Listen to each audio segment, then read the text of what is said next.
लोकाभिरामरनरङ्गधीरं राजीवनेत्रं रघुवंशनाथं कारुण्यरूपं करुणाकरन्तं श्रीरामचन्द्रं शरणं प्रपद्ये। आता जैसा ही सी तैसिया नमो श्रीरामराया कृपे रघुवर्य स्तुते वदया सामर्थ्य पुंडलीकवर्धारी विठ्ठल श्री ज्ञानदेव तुकाराम पंढरीनाथ भगवान की जय। श्री गणेशाय नमः। श्री सीतारामचंद्राभ्याय नमः। मेधामणे सुरत राजा मार्कंडे सांगे शिष्यक वर्क्या सूत बोले शौनिकाधिकाचार्य सावधान परिसावे। ग्रंथकर्ते या ठिकाणी सांगतायत मेधा ऋषी, सुरथ राजाला सांगतायत मार्कंडे ऋषी, या ठिकाणी शिष्य वर्गाला त्यांच्या सांगतायत आणि सूत व्यास शिष्य सूत नैमिष अरण्यामध्ये सनकाधिक त्या ठिकाणी शौनकाधिक ऋषीवर्यांना कथा सांगू लागले। आता महासरस्वती आख्यान सांगतो मी तुम्हाला गुण हा तिसरा अवतार पूर्ण नव अध्याय जाणीजे। ग्रंथकर्ते सांगतायत मागाच्या अध्यायामध्ये कालच्या अध्यायामध्ये आपण महालक्ष्मीचा चरित्र पाहिलं। महालक्ष्मीनं महिषासुराला कसं मारलं ती कथा आपण काल पाहिली आणि आज सांगतायत की महासरस्वती सरस्वतीचा अवतार तुम्हाला सांगणार आहे आणि इथून पुढे 9 अध्यायापर्यंत ह्या सरस्वतीचं चरित्र आहे। ऐका। हे भगवती चरित्र निश्चित श्रोत्या वक्त्यासी करी पुनीत अधिक तृष्णा वाढत याच्या श्रवण पठणाची। भगवतीचं चरित्र आहे, देवीचं चरित्र आहे आणि देवीचं चरित्र ऐकणाराला वाचणाराला सांगणाराला पवित्र करते। आपल्या हातून घडलेली कळत नकळत पाप असतात आणि ह्या देवीची कथा ऐकल्यानं पाप संपतात असं या ठिकाणी बोलतात। तो पूर्वी शुंभरी शुंभासुर दोघे दायाद महाक्रूर देवांचे शत्रू अनुवार पराक्रमी झाले असं म्हणले। आता कथेला सुरुवात करू। पाठीमाग शुंभ आणि निशुंभ त्या ठिकाणी असणारे बंधुराज दोघं भाऊ होते। शुंभ आणि निशुंभ राक्षस होते, बलवान होते। पृथ्वी तलावरती त्या ठिकाणी त्यांचं राज्य होतं। काय झालं? संग्रामी शोभतो म्हणून शुंभाईचे नामाभिधान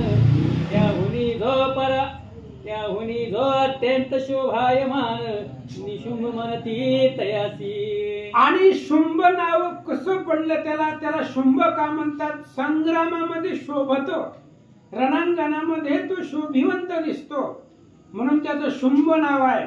आणि दुसऱ्याला निशुंभ म्हणतात, तो शूर आहे, वीर आहे, शोभायमान आहे म्हणून त्याला शुंभ निशुंभ असं नाव आहेत असं सांगतात। ते कामरूपी दोघे असुर त्याही त्रैलोक्य जिंकिले सत्वर जिंकोनी देव निकर यज्ञ भाग घेतले। आणि ते दोघे त्या ठिकाणी असुर होते, राक्षस होते, देव लोकांना त्यांनी जिंकलेलं होतं, आपला प्रभाव वाढवलेला होता असं सांगतात। दोघांनी करून ऐश्वर्य घेतले देवाचे सकल ऐश्वर्य तेव्हा संग्रामी सांडोनी धैर्य देव पळते झाले। आणि दोघांनी काय केलं? शुंभ आणि निशुंभ ह्या 2 भावांनी देवांवर बरोबर युद्ध केला, त्यांना जिंकलं आणि सगळ्या देवलोकांचं धैर्य शक्ती संपली।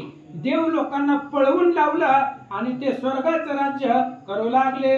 इंद्र वायू यम कुबेर घाई केले सर्व जर्जर कुबेराचे निधी सत्वर हिरोनिया आणले। त्या दोघांनी शुंभ आणि निशुंभाने इंद्रादिक देवांना इंद्र चंद्र वरुण यांना पळवून लावलं आणि कुबेराच्या घराचं जी धनसंपत्ती होती ती सगळी हिरावून हिसकावून आणली होती असं सांगतात। सांडोणी ऐश्वर्याची आशा देव पळाले दशदिशा प्राप्त झाली दुःख दशा कोणाची ती सांगावी। आणि त्या ठिकाणी सगळ्यांना गायानं जर्जर केलं होतं। जीवनाची आशा त्या ठिकाणी सोडलेली होती देव लोकांनी. देव घाबरे झाले. शुंभ निशुंभांना घाबरून देव दश दिशेला पळून गेले असं सांगतात. प्रतापी ते दोघे असुर सूर्याचा घेतला अधिकार. दोघे सूर्य होऊन सत्वर प्रकाशिले त्रैलोक्य. आणि शुंभ आणि निशुंभ दोन राक्षस प्रतापी होते. त्यांनी सूर्यांचा अधिकार घेतला. म्हणजे सूर्याचं काम काय आहे? त्रैलोक्य प्रकाशमान करायचं. आणि हे दोघं परम मायावी होती. त्याच्यामुळे ते स्वतःच सूर्य झाले आणि जगाला प्रकाश देऊ लागले. दोघे चंद्र होऊन निश्चिती त्रैलोक्य पाळली चंद्रकांती. शुक्ल कृष्ण पक्ष स्थिती करीते झाले निजांगे. दोघही सूर्य झाले, जगाला प्रकाश दिला. दोघांनी चंद्राचं रूप घेतलं आणि जगाला त्या ठिकाणी चंद्र ज्योत दिली. आणि दोघच त्या ठिकाणी पर्जन्य होऊन पाऊस पडू लागले. देवांचे सगळे अधिकार या दोन दैत्यांनी हिरावून घेतले आणि देवांचं कार्य ते स्वतः करू लागले. वायूचा अधिकार चालविला तैसाच पर्जन्य ही पाळीला. येता काळी वर्ष लागला जन इच्छे करुनिया. आणि सगळं देवांचे अधिकार हिरावून घेतले. वायूचा सुद्धा त्या ठिकाणी अधिकार घेतला आणि स्वतःच वारा होऊन जगाला श्वास वायू देऊ लागले. स्वतःच पर्जन्य झाले. जगामध्ये पाऊस पडू लागले. अग्नी ही स्वतःच झाले असं सांगतात. अग्नीचे कर्म चालविले त्रैलोक्याचे राज्य घेतले. दिक्पाल ते पळून गेले अधिकार सांडूनिया. आणि अग्नीचं जे काम आहे ते सुद्धा त्यांनी घेतलं. शुंभ निशुंभांनी सगळ्या देवलोकांना पळवलं आणि त्या देवांचं जे काम आहे ते स्वतः करू लागले. पाऊसही स्वतःच पाडू लागले. चंद्र सूर्य जगाला देऊ लागले. अग्नीचे सुद्धा अधिकार हिरावून घेतले आणि सगळे देवलोकांना पळवून लावलं. वरुणाचा घेऊन अधिकार सप्त समुद्र केल्या नधर. काळाचाही दंड सत्वर हिरावून घेतला. वरुणाला सुद्धा आपल्या आज्ञेमध्ये घेतलं. वरुणाचा त्या ठिकाणी अधिकार हिरावून घेतले. सप्त समुद्र आपल्या आज्ञांकित केले. काळाचा दंड असतो तो सुद्धा दंड आपल्या ताब्यामध्ये घेतला. म्हणजे काळाला सुद्धा यांनी जिंकलं आणि आपल्या अधीन केलं असं सांगतात. ऐसे राज्य करिता दैत्य पाळ काही निघोनी गेला काळ. तेव्हा देव मिळून सकळ स्मरते झाले देवी ते. अशा पद्धतीने तो राज्य करू लागला. शुंभ आणि निशुंभ त्रैलोक्यावरती त्यांची सत्ता चालू लागली. सगळे देव लोक पदावरनं हाकलून दिले महाराज. यांनी पद हिरावून घेतलं देवतांचं. सगळे देव लोक निस्तेज झाले आणि मग देवीचं स्तवन करू लागले. तिने पूर्वी आम्हावर दिधला तुम्ही स्मराल जेव्हा मला. संकटी पावेन तुम्हाला दुःख नाशिन. काल आपण ऐकलं देवीनं म्हटलं होतं मागा तुम्हाला काय मागायचंय ती. तेव्हा देवीनंच त्यांना वर दिला होता. तुम्ही ज्या वेळेस माझं स्मरण कराल तेव्हा मी तिथं येईल, प्रगट होईल आणि तुमचं सगळं दुःख निवारण करील. आणि हाच देवीनं दिलेला वर देव लोकांना आठवला. देवीचा वर आणून मनी मग सर्वाही विचार करोनी. भीम पर्वताला गोनी येते झाले ते काळी. आणि मग देवीनं दिलेलं वरदान त्या दोघांना आठवलं. सर्व देव लोकांना आठवलं. म्हणले आपल्याला देवीचं वरदान आहे. स्मरण केलं की देवी येते. म्हणून सगळे हिमालय पर्वतापाशी गेले आणि देवीचं स्तवन करू लागले. सर्व वरांजली होऊन करीते झाले साष्टांग नमन. अष्टभावात पाहून स्तवन करीते देवीचे. सर्वांनी हात जोडले. बद्धांजली म्हणजे हात जोडले आणि त्या ठिकाणी देवीचं स्तुती स्तवन करू लागले. ऐका. आता दैत्य तापे करून तप्त होऊन केले नमन. तरी येती क्षणी येऊन सर्व दुःख निवारी. ग्रंथ करते सांगतायत एवढा महाराज 30-40 फक्त देवीचं नमन आहे. देवीला नमस्कार आहे. आणि देव लोक सांगतायत एवढं कशासाठी करायचं तर दैत्यांनी त्रास दिलाय. शुंभ आणि निशुंभ नावाचे राक्षस आहेत. त्यांनी अफाट त्रास दिलेला आहे. आणि एवढं जी तुला नमस्कार केले ते आमच्या भक्तीला धाव आणि आमचं संरक्षण करा. देव लोक बोलतात. मेरा ऋषी म्हणे सुरथा देवायसे स्थवित असता जानवी स्नानात तत्वता पार्वती तेथे पातळी.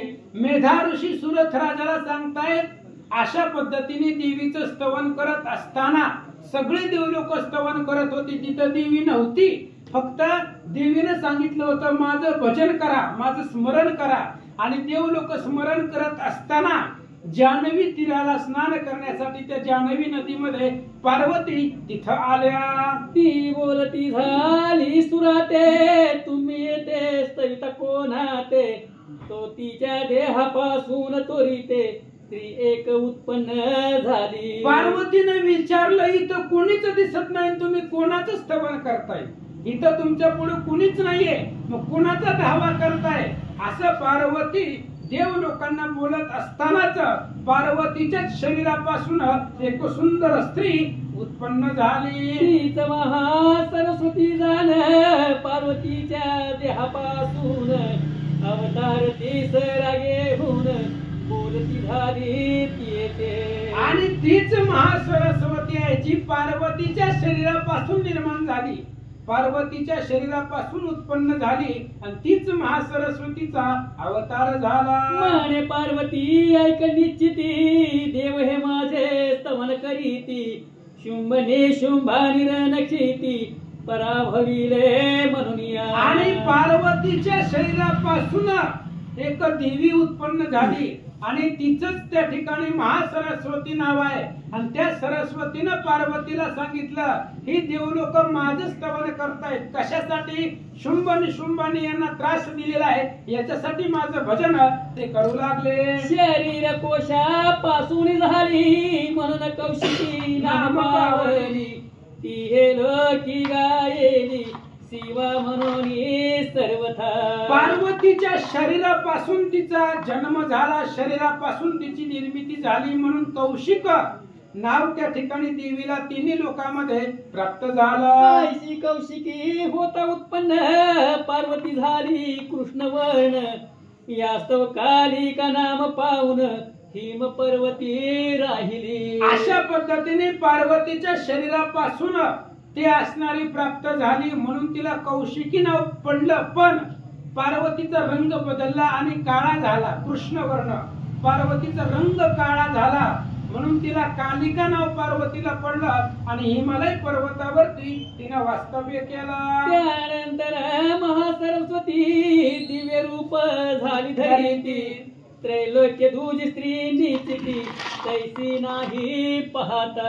आणि ही महासरस्वती पार्वतीच्या शरीरापासून तयार झालेली देवी भगवती तिनं आपलं दिव्य स्वरूप धारण केलं. एवढी सुंदर दिसू लागली ती देवी, तिच्यासारखी सुंदर स्त्रीच जगामध्ये नसावी असं स्वरूप धारण केलं. तीरती हुनी मनोहर कोटी गुण्यासे सुंदर तेव्हा चंडमुंड महाअसुर पाहते झाले ती. आणि ती सरस्वती अत्यंत सुंदर होती महाराज. तिच्या सारखी दुसरी स्त्रीच जगामध्ये नसावी, रतीला सुद्धा लाजविलं एवढी सुंदर स्त्री. आणि त्याच हिमालय पर्वतापाशी चंड आणि मुंड हे शुंभ निशुंभाचे दैत्य त्या ठिकाणी होते आणि त्यांनी त्या देवीला पाहिलं. शुंभ निशुंभाचे श्रेष्ठ जे भरत्यासती महावरिष्ठ देवी ते पाहून या स्पष्ट सांगते झाले शुंभासी. शुंभ आणि निशुंभाचे आवडते त्या ठिकाणी सेवक दास ते चंड आणि मुंड होते, त्यांचे विश्वासातले होते. चंड आणि मुंडाने त्या हिमालय पर्वतावरती सरस्वतीला पाहिलं आणि लगेच शुंभ निशुंभाकडे गेले. काय सांगू लागले ऐका. राजा अत्यंत सुंदर स्त्रीरत्न असे मनोहर हिमवंत पर्वत थोर तयावरी पाहिले. चंड आणि मुंड शुंभ निशुंभांना सांगू लागले राजे आम्ही हिमालय पर्वतावरती एका स्त्रीला पाहिलंय, खूप सुंदर आहे आणि ती स्त्री तुमच्याकडे असावी अशी आमची अपेक्षा आहे. चंडमुंड बोलतात. जिच्या स्वरूपाची कांती दाही दिशा पडली दीप्ती हिमवंत पर्वत निश्चिती शोभविला तिने. अरे राजानो, त्या असणाऱ्या स्त्रीचं स्वरूप एवढं सुंदर आहे, तिच्या शरीरापासून 10 दिशेला त्या ठिकाणी प्रकाशमान दिशा उजळून गेलेल्या आहेत. हिमालय पर्वतावरती अख्खा पर्वत तिच्या प्रकाशानं शोभिवंत दिसायला आहे. एवढी सुंदर स्त्री आज आम्ही पाहिले. कोणाची ती आहे कोण हे न कळे वर्तमान. ऐसे सुंदर स्त्री रत्न दुजे नाही त्रैलोकी. चंडमुंड सांगतायत राजांनो, ती स्त्री कुणाची आहे माहिती नाहीये, पण अत्यंत सुंदर आहे. आणि तिच्यासारखी सुंदर स्त्रीच जगामध्ये नसावी. स्त्रीमध्ये ती रत्न आहे असं सांगू लागले. ती कोण आहे हे जाणून अवश्यमेव करावे ग्रहण. दुजे त्या स्त्री रत्ना वाचून जाण. सर्व ही रत्ने व्यर्थ तुझी. अरे राजांनो, ती कोण आहे माहिती नाही, पण ती स्त्री मध्ये रत्न आहे. अत्यंत सुंदर आहे, शोभिवंत आहे, आणि ती तुमच्याकडे असावी असं चंडमुंड बोलतात. ती रत्ने त्रैलोक्यासती मणिगजाशवादी निश्चिती. ती सर्व तुझे गृही शोभती सांप्रत काळी दैत्येंद्रा. चंडमुंड सांगताय, तुमच्या घरामध्ये राजेंद्रा, दैत्येंद्रा, जी वस्तूमध्ये रत्न आहे, म्हणजे घोडे आहेत, हत्ती आहे, चांदी, दागिने सगळं तुमच्या घरामध्ये आहे, पण ती सुद्धा रत्न आहे. ती स्त्री म्हणजेच रत्न आहे, आणि तेही तुमच्या घरी असावं असं सांगतात. आणि येतो इंद्रापासून ऐरावत हे गजरत्न. पारिजात कतरुही जाण उच्च शर्वा है तैसा. अरे ऐरावत नावाचा हत्ती तुम्ही इंद्राकडून हिरावून आणलाय. उच्चश्रवा नावाचा घोडा आहे, तो त्या ठिकाणी तुम्ही आणलाय. इंद्राच्या सुमन वाटिकेमधलं पारिजातक वृक्ष तेही तुमच्या घरी आणलं. एवढे संपत्ती तुमच्याकडे आहे. ब्रह्मदेवाचे अत्याद्भुत विमान रत्न आणि येत अंशयुक्त जे का तिष्ठत अंगणी दैत्येंद्रा. ब्रह्मदेवापाशी जे विमान आहे, हंस गमनाचं विमान, हंसाच्या गतीनं चालणारं ते असणारं विमान, ते सुद्धा तुझ्या दारामध्ये शोभिवंत दिसायला चंडमुंड बोलतात. जिंकोणी त्वा कुबेराला महापद्मनिधी आलीरा. इंजक्लीनी आम्ल नमाला तुझ दिधली समुद्रे. आणि कुबेराला जिंकून तुम्ही त्या ठिकाणी असणारा पद्मनिधी, कुबेराकरता जेवढं धन आहे ते सगळं धन तुम्ही आणलेलं आहे. आम्लान पुष्पाची माळा समुद्रानं तुम्हाला दिलेली आहे, म्हणजे सगळीच इस्टेट तुमच्या घरामध्ये आहे असं चंडमुंड सांगतात. पंकजमाला शोभिवंत जी कधीच नाही सुकत. सरारा हे टवटवीत ती गळा घातली आपुल्या. अरे पंकज माळ आहे, सुंदर अशा प्रकारचा हार आहे, माळ आहे जी कधीच सुकत नाही. अशा पद्धतीची माळ तुमच्या गळ्यामध्ये आहे असं सांगतात. वरुणाचे छत्र हे जाण तुझ ग्रही असे आपण. सर्वदा ज्यापासून सुवर्ण वृष्टी होत असे की. वरुणापासून त्याचं छत्र तुम्ही हिरावून आणलंय, आणि ते वरुणाचं छत्र तुमच्या घरात आहे. ज्या छत्रापासून अखंड रोज नित्य सुवर्ण उत्पन्न होतं, अशा प्रकारची संपत्ती तुमच्या घरी आहे. दक्ष प्रजापतीचा उत्कृष्ट रथा माझे रथ श्रेष्ठ.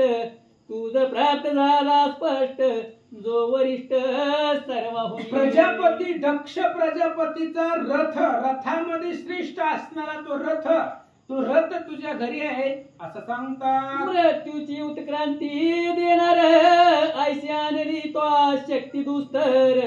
वरुणाचा पाश सत्वर तव बंधुने आणला. अरे काय तुमच्याकडे मृत्यूची उत्क्रांती देणारा, मृत्यूदंड देणारा अशा प्रकारची किंवा मृत्यूलाही लाजवेल अशी शस्त्रास्त्र तुमच्या घरामध्ये आहेत. वरुणाला जिंकून सगळी पाश तुम्ही त्या ठिकाणी आणलेली आहेत असं सांगतात. रत्न राती अपार समुद्र निघाले त्याचे निकर. निशुंबे आणून सत्वर आपुल्या ग्रही साठविल्या. अनेक रत्न आहेत समुद्रामधनं, जेवढे रत्न निघाले ते सगळे रत्न निशुंबानं आपल्या घरामध्ये साठवून ठेवलेले. ह्या चंडमुंडाला एवढंच सांगायचे टीव्ही घरी आणा.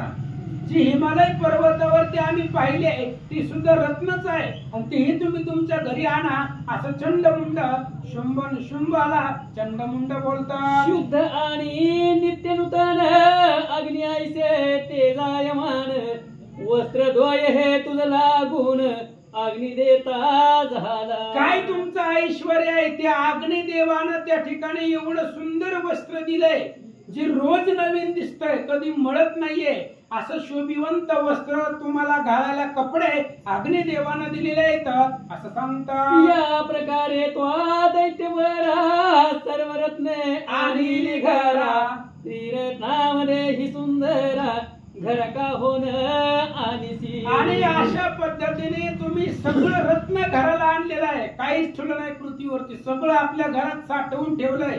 आमचं असं म्हणणं आहे ती सुद्धा रत्न आहे स्त्रीमध्ये ती रत्न आहे आणि ती स्त्री रत्न तुम्ही घराला का आणत नाहीये चंडमुंड बोलतात. मेधा म्हणे सुरता प्रती त्या चंडमुंडाची वचन उक्ती शुंभे ऐकून निश्चिती काय करीता झाला. मेधा ऋषी सुरथाला सांगताय चंड आणि मुंडाचं एवढं बोलणं शुंभ राजानं दैत्यानं ऐकलं आणि ऐकल्यानंतर तो काय विचार करतो ऐका. सुग्रीव नामे महाअसुर सर्व दूतामध्ये चतुर त्या ते पाठविता होय सत्वर बांधून आणाया तिज लागी. लगेच शुंभानं सुग्रीव नावाचा दैत्य हुशार बोलण्यामध्ये प्रवीण बोलण्यामध्ये चतुराई होती आणि त्याला सांगितलं जा ती जी चंडमुंडनं ज्यांना पाहिलंय त्या हिमालय पर्वतावरती कोण स्त्री आहे तिला बांधून घेऊन या असं सांगतात. शुंभ म्हणे सुग्रीवा लागून तो हिम पर्वती जाऊन ऐसे बोल की वचन जेने वश होय आम्हाती. शुंभाने त्या सुग्रीवाला सांगितलं दैत्याला तू हुशार आहे बोलण्यामध्ये चतुराई तुझ्यापाशी आहे तर असं त्या देवीपाशी त्या स्त्रीपाशी जाऊन बोल एवढं आमचं कौतुक तिच्यापाशी सांग की ती आम्हाला वश झाली पाहिजे असं सांगतात. या माझ्या वचन करून तो ती सबोधिले असत जाण स्वयमेव प्रीती धरून मज जवळी येईल की. आणि माझं एवढं कौतुकाचं ऐश्वर्याचं वर्णन त्या स्त्रीपाशी कर एवढं गोड बोल की त्या बोलण्यामध्ये ऐकून ती स्वतः माझ्या जवळ येईल असं त्या ठिकाणी तू बोलावं असं सांगतो. या प्रकारे वचन उत्तरी तो कार्य करावे सत्वरी ऐसे बोलून तो झडकरी पाठविला रायाने. अशा पद्धतीने तू बोलावं कार्य करावं आणि म्हणून तो असणारा सुग्रीव नावाचा जो काय दैत्य आहे तो शुंभानं पर्वतावर पाठवला. तो शोभिवंत हिम पर्वत सुग्रीव तेथे गेला त्वरित जेथे देवी होती निश्चित तेथे सवेची पातळ. आणि तो हिमालय पर्वत अत्यंत शोभिवंत होता. महासरस्वतीचा अवतार पार्वतीच्या शरीरापासून झालेला होता आणि सुग्रीव नावाचा दैत्य ह्या शुंभ निशुंभनं पाठवलेला त्या पर्वताच्या जवळ आला. नम्र मंजुळ मधुरवाणी बोलता झाला देवीला लागोनी म्हणे ऐक तू कल्याणी दूत मी येथे आलो असे. आणि त्यावेळेस तो अत्यंत नम्रतेनं बोलू लागला नम्रता धरली आणि मंजुळा गोड शब्दामध्ये देवीला सांगू लागला की मी दूत आहे शुंभने मला पाठवलेला आहे आणि दूत म्हणून मी इथं आलो. त्रैलोक्याचा चराचर जो सर्व दैत्याचा ईश्वर शंभू नाम राजेश्वर त्याचा दूत असे मी. आणि अशा पद्धतीने त्रैलोक्य ज्याच्या आज्ञेमध्ये आहे त्रैलोक्याचा जो राजा आहे सगळ्या दैत्यांचा ईश्वर आहे तो असणारा शुंभ आणि शुंभ त्याचा मी दूत आहे असं सांगू लागला. ते पाठविले पाही असतो पातलो या ठाई तुझ्या समीप लवलाही त्याचे वाक्य सांगतो. आणि तो शुंभ निशुंभ राजा आहे आणि त्याचा मी दूत आहे त्यानं पाठवलंय आणि त्या राजाचं असं म्हणणं आहे त्याचं काही वाक्य आहेत त्याचे काही शब्द आहेत त्याचा निरूप आहे तुला सांगतो ऐका. तो जे बोलिला ते वचन ते मी सांगतो तुझा लागून देव योनीचे ठाई जाण माझी आज्ञा सर्वत्री. आणि त्या शुंभ निशुंभाने जे सांगितलंय ते तुझ्यापाशी सांगतो म्हणले. ऐक, देवांकडं जेवढं आहे तेवढं सगळं ऐश्वर आपल्याकडं आहे आणि सगळे देव आपल्या आज्ञेमध्ये आहेत असं तो सुग्रीव नावाचा दूत महासरस्वतीला बोलू लागला. ब्रह्मादिक जे सुरवर ते माझे असती किंकर समस्त माझ्या आज्ञाधर मम वचने वर्तती. आणि तो दूत सांगू लागला, ब्रह्मादिक जे सुरवर आहेत देव लोक आहेत ते सगळे माझ्या आज्ञेमध्ये आहेत, माझे दास आहेत, माझे किंकर आहेत. सुग्रीव सांगू लागला, सकळ देव जिंकिले त्रैलोक्या पूजे केले देव माझे स्वाधीन झाले यज्ञ भाग मी सेवी. आणि मी सगळ्या देव लोकांना जिंकलेला आहे, सगळं त्रैलोक्य आपुलस केलेलं आहे, त्रैलोक्य आपल्या ताब्यात केलेलं आहे. यज्ञ केल्यानंतर त्याच्या पुण्यानं मिळणारं इंद्रपद ते सुद्धा आपल्याच नावावर आहे असं तो दैत्य सांगू लागला. त्रैलोक्याचे ठाई जाण जे जे असे श्रेष्ठ रत्न ते ते माझी गृही येऊन शोभते झाले सर्वही. या त्रैलोक्यामध्ये जेवढं जेवढं रत्न आहेत ते सगळं रत्न आपल्या घरामध्ये आहेत असं तो दैत्य सांगू लागला. पहा गजरत्न ऐरावत सर्व जगात श्रेष्ठ निश्चित देव मिळवणी असमत उच्च सैव अर्पिला. अरे बाबा, सगळं ऐश्वर आहे, सगळंच आमच्या घरामध्ये आहे, सगळ्या देवांनी मिळून उच्च श्रव नावाचा घोडा आम्हाला अर्पण केलेला आहे. एवढी संपत्ती त्या शुंभ निशुंभाची आहे. तो सुग्रीव सांगू लागला, तैसीच देव गंधर्वाचे ठाई सर्व दानव देवगृही जी वस्तू रत्न सर्वही ती माझीच असती निर्धारे. म्हणून देव लोकांमध्ये देवाकडं गण गंधर्वाकडं जेवढी इस्टेट आहे, जेवढी रत्न आहे ती सगळं माझ्या नावावर आहे. त्यांच्या घरी असले सगळं संपत्ती माझ्या घरी आहे असं सांगतात. सर्व रत्नामध्ये वरिष्ठ तू स्त्री रत्न असे श्रेष्ठ ऐसे आम्ही मानून स्पष्ट तरी आता एक करी. आणि सगळ्या रत्नामध्ये तू श्रेष्ठ आहे, स्त्री ही रत्न आहे आणि ही आम्हाला मान्य आहे. म्हणून शुंभ निशुंभाचं वचन आहे, ऐका. रत्न भोगते आम्ही बरवे यास्तव तो आम्हासी वरावे आम्ही तुझ लागी सेवावे हेच एक योग्यजनी. आणि त्या शुंभ निशुंभाचं असं म्हणणं आहे, रत्न भोगण्याचं काम राजाचं असतं. शुंभ निशुंभ हे राजा आहेत, त्यामुळे तू स्वतःच्या मनानं त्यांच्या बरोबर लग्न कर एवढाच त्यांचा निरोप आहे असं सांगतात. माते अथवा बंधू निशुंभाते तुझी योग्य सेवनाते आम्हा वाचून त्रैलोक्याते तुझं योग्य कोणी असेना. एकच काम करायचं, दोघांपैकी एकाला वरायचं. शुंभ आणि निशुंभ काही वेगळी नाहीत.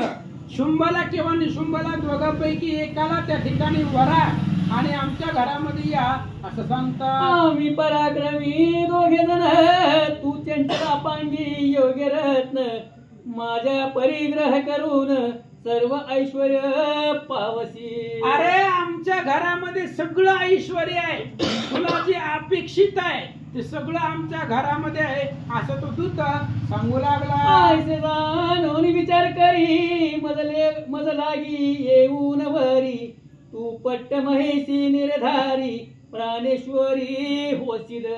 अरे सगळं आमच्या घरामध्ये आहे, तू आमची पट्टराणी हो. प्राण आमचा प्राण तुझ्या अधीन आहे. तुला जे जे अपेक्षित असेल ते ते आमच्या घरामध्ये मिळेल असं सुग्रीव नावाचा दूत सांगू लागला. मेरा म्हणे सुरथा जाणे दूताचे ऐकून भाषण दुर्गा भगवती हा सोन गंभीर शब्द वदत असे. आणि मेधा ऋषी सुरथ राजाला सांगू लागली त्या सुग्रीवा दूताचं बोलणं देवीनं ऐकलं. देवी हसल्या त्याच्या बोलण्यावरती. भगवती हसली आणि हसून काय बोलते ऐका. जेच्या इच्छा मात्र करून भ्रमादिक झाले उत्पन्न उत्पत्ती संहार पालन धारण करी जगाचे. आणि ती असणारी भगवती जगदंबा देवी जिच्या इच्छेनं जग चालत. जगाची जननी अंबा जगदंबा आहे. तिन्ही देवाला सुद्धा जिच्या वर्तनाखाली वागावं लागतं. अशी असणारी ती भगवती त्या दैत्याला काय उत्तर देते ऐका. ती जगन्माता भगवती बोलती झाली दूत प्रती. तू सत्य बोललास निश्चिती किंचित मिथ्या नसे की. आणि त्यावेळेस ती असणारी जगदंबा भगवती बोलू लागली दैत्याला, तुझं बरोबर आहे, तू जे सांगितले ते बरोबर आहे, पण एक अडचण आहे. कोणती ऐका.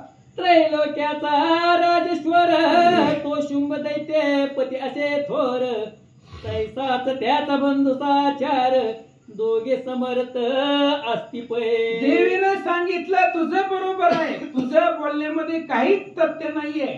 त्रैलोक्यांचा राजा तो शुंभ आणि निशुंभ आहे. दोघांकडे इस्टेट भरपूर आहे, संपत्ती भरपूर आहे, असं ती देवी दैत्याला बोलू लागल्या. परंतु जरी हे मजसी पूर्वीच समजले वेगेसी तरी व्यर्थ प्रतिज्ञेसी करून गुंतले नसते की. सगळं तुझं बरोबर आहे, पण हे उशिरा कळलं, मला लेट कळलं. हे जर मला आधी कळलं असतं तर मी प्रतिज्ञाच केली नसती. कोणती प्रतिज्ञा आहे वाचा बरं. जो माझ युद्ध जिंकील सत्वर तोच करीन निश्चयवर. ऐसिया प्रतिज्ञेसी साचार मित्य कैसे करावे. आणि देवीने सांगितलं मी प्रतिज्ञा केली, पूर्वीच केलेली आहे. कोणती प्रतिज्ञा आहे. जो माझ्या बरोबर युद्धामध्ये मला जिंकील त्याच्या बरोबर मी लग्न करेल, ही प्रतिज्ञा आहे म्हणले माझी.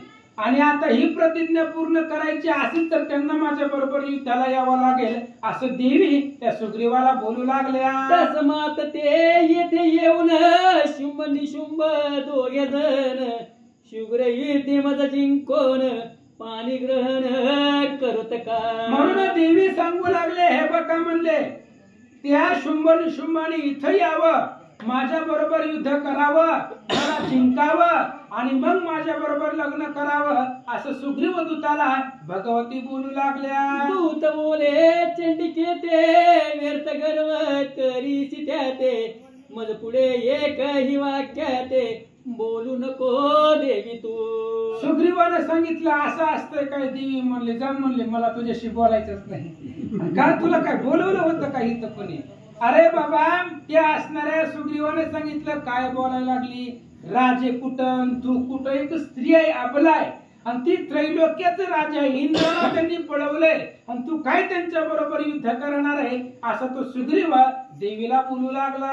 या त्रैलोक्य माझारी शुंभ निशुंभाचे समरी युद्ध कर्याय सकेसरी समर्थ कोणी असेना. सुग्रीवानं सांगितलं काय बोलायला लागलेत म्हणले तुम्ही. अरे बाबा तू तर एक स्त्री आहे आणि या त्रिभुवनामध्ये शुंभ निशुंभा बरोबर युद्ध करून जिंकल असा वीरच जगामध्ये नाही. तो दूत बोलू लागला. शुंभ निशुंभाचे सेवक त्यांचे पुढे राहू सन्मुख ऐसी शक्ती नाही देख इंद्राधिकाशी सर्वथा. अरे शुंभ निशुंभ ही बाजूला राहू दे, त्यांच्या दासापुढं त्यांच्या सेवकापुढं इंद्राधिक देव थांबू शकत नाही.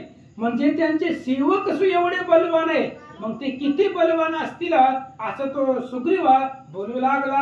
हे काय तू सांगावे पुन्हा तू तव स्त्री एकटी जाणा इंद्राधी सर्व देवगणा दैत्य संग्राम दुस्तर. आणि त्या सुग्रीवाने सांगितलं ही काय तुला परत परत रिपीट करायचं गरज नाही, वन्स मोर करायची गरज नाही, तुला सगळं माहित आहे. अरे इंद्राधिक देव याच्या पुढे टिकू शकत नाहीत, राहू शकत नाही. तू एक स्त्री आहे आणि एकटी आहे, अबला आहे, तू काय जिंकणार युद्ध करणार असं सांगू लागले. शुंभ निशुंभाच्या सन्मुख तू स्त्री कैसी राशील देख आताचे मधवाक्याचे सुख मानून चाल शुभांगी. आणि त्या सुग्रीवाने सांगितलं शुंभ निशुंभ पुढे तुझं काय टिकणार आहे. तू एकटी आहे, अबला आहे, स्त्री आहे, देव लोकांचं चाललं नाही तिथं तुझं काय चालणार आहे. त्यामुळं मी फक्त गोड बोलून सांगतोय, माझं एक वाक्य ऐक आणि तिथपर्यंत चल. सुग्रीव सांगू लागला, आताची मान करून जावे हे आम्हासी ती सत्य भरवे, केशा कर्षण करून घ्यावे मग यावे कशाला. त्या सुग्रीव दैत्यानं सांगितलं, तुला शांततेनं घेऊन जायला आलोय, चल. आमच्या वचनाला मान देईन तिथपर्यंत चल. पुन्हा उगा केसाला धरून वडीत नेण्यात मजा नाही, अर्थ नाही म्हणले. पुन्हा जर दैत्य आले तुझ्या केसाला वरबडीत तिथं नेलं तर मग ती तुला कसं वाटेल, आम्हाला बी योग्य वाटणार नाही. त्यामुळे आमच्या वचनाला मान दे आणि तिथपर्यंत चल. तो सुग्रीव बोलू लागला, केशाकर्षणे करून गेली या गौरव नसे जाण, थोर मरणाहून अपमान ऐसे सर्व ज्ञाते बोलती. अरे हुशार लोक असं सांगतायत, केस धरून वडीत नेणं म्हणजे घोर अपमान आहे आणि असल्या अपमानापेक्षा मरण बरं. आणि एवढा अपमान करून तिथं जाण्यापेक्षा इज्जतीमध्ये शांत बोलतोय, चला तिथपर्यंत. तुम्हाला मी नम्र वचनानं बोलतोय, आता माझ्या बरोबर चला. आणि आता जर आले नाही तर परत केसाला धरून वडीत घेऊन जाईल, असं तो सुग्रीव बोलू लागला. देवी म्हणे दुता लागून स्वराची बळी शुंभदान, तैसाची निशुंभ ही बळवान, परी काय करू प्रतिज्ञेसी. देवीनं सांगितलं, तुमचं बरोबर आहे, तुझा राजा शुंभ बलवान आहे, तेवढाच बलवान शुंभ आहे, सगळं खरं आहे. पण माझ्या प्रतिज्ञेचं काय? प्रतिज्ञा केली आम्ही अगोदर लहानपणी, त्या प्रतिज्ञेचं काय करावं असं सांगतात. पूर्वी विचार न करिता प्रतिज्ञा केली म्यात तवता, जे होणार ते हो आता दूता जाऊन सांगे तू. देवीनं सांगितलं, हे बघ म्हणले, मी कुठलाच विचार अगोदर केला नाही, प्रतिज्ञा केली आणि आता प्रतिज्ञा पुढे आमचंही काही चालत नाही. त्यामुळे तू बिंदास जा शुंभ निशुंभ पुढं आणि माझी प्रतिज्ञा त्यांना ठामपणे सांगा. माझ्या प्रतिज्ञेचे निरूपण जे हे सर्व पूत कारण, आदरे सांगी जे दैत्याला गुण तो जे युक्त तैसे करो. आणि माझी ही प्रतिज्ञा आहे. कोणती प्रतिज्ञा आहे? माझ्या बरोबर युद्धामध्ये जो जिंकल त्याच्याच बरोबर मी लग्न करणार. ही प्रतिज्ञा युद्ध करण्यानंच पूर्ण होणार आहे असा निरोप दैत्यांना जाऊन सांगा. श्रोते व्हावे सावधान आता पुढील अध्यायी जाण, धूम्रलोचनाच हनन तुम्हाला गणे कथन करू. ग्रंथकर्ते सांगतायत पुढच्या अध्यायामध्ये त्या ठिकाणी धूम्रलोचनाचा वध देवी भगवती करणार आहेत. ऐका. गाता ऐकता हा अध्याय नाश पावती सर्व अपाय, मानसी चीर प्राप्त होय धनसूत दारादी सर्व. हा अध्याय जर गायला ऐकला तर सगळं तुम्हाला धन संपत्ती सुत प्राप्त होतील असं सांगतात. विद्यार्थी असी विद्या प्राप्ती, रोग्यासी आरोग्य स्थिती, मोक्षासी मोक्ष निश्चिती प्राप्त याचे होतसे. हे देवीचं चरित्र ऐकल्यानंतर विद्यार्थ्याला ज्ञान प्राप्त होतं, रोग्याला आरोग्य प्राप्त होतं, मुमुक्षाला मोक्ष भेटतो असं या ठिकाणी बोलतात. हे महासरस्वतीच्या आख्यान करीत झालं तुझं कथन, तृतीय अवतार उत्पत्ती जाण दूत संवाद ही निरूपिला. या अध्यायामध्ये महासरस्वतीचा अवतार सांगितला आणि त्या सरस्वती बरोबर त्या सुग्रीव नावाच्या दूतानं केलेला संवाद.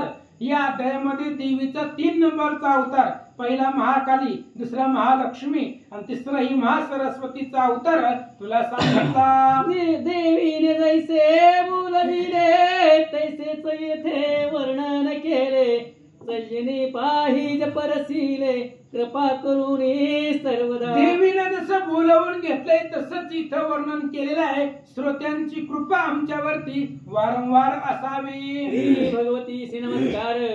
माझे असो निरंतर तिचा हा ग्रंथ करणार निमित्त राम निर्धारे, इथे श्री मार्कंडेय पुराणे सवर्णिके मंतरे देवी भगवती महात्म्य महासरस्वती आख्यान देव अवतार श्री ज्ञानदेव तुकाराम पंढरीनाथ भगवान की जय. आई राजा राजा बसा ना बसा की आता दिवस आड करून येतात.